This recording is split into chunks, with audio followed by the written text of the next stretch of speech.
Tonight we are hearing from sheriff's deputies about their efforts to rescue 5 people trapped inside a Jeep that burst into flames. It happened yesterday in Georgetown Township. The Jeep collided with a gravel truck, killing a teenager and injuring several others, including an 18-month-old child. 13 on your side's Keely Lovern is live where the crash happened. And Keely, we understand all of the victims were 17 and younger.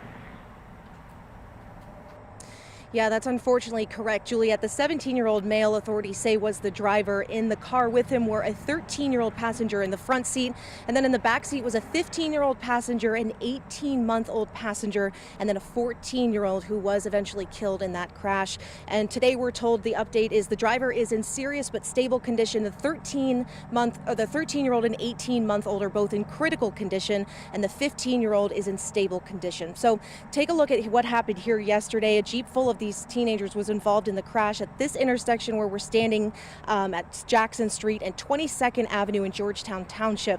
They say investigators believe the driver was disregarded the stop sign, pulled out into the path of a gravel truck. The Ottawa County Sheriff's Office says when deputies arrived on the scene, the Jeep was on fire and 2 of the deputies ran to pull out the occupants that were still trapped inside to save them from the flames.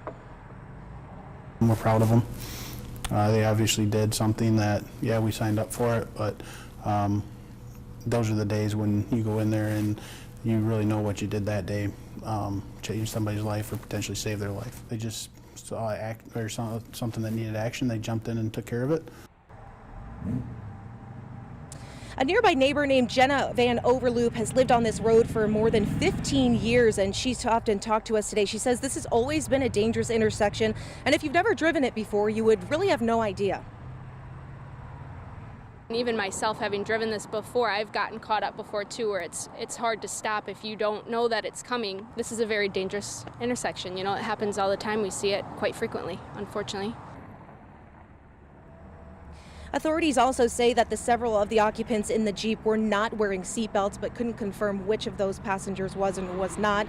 And it was a bystander, we hear, that was taking care of the 18-month-old infant when deputies got to the scene. Now, according to the Ottawa County Road Commission, since 2020, this intersection has seen 4 accidents, including the one yesterday. And every time there is a bad accident, they return to kind of survey the area and see if there are any safety measures that can be updated.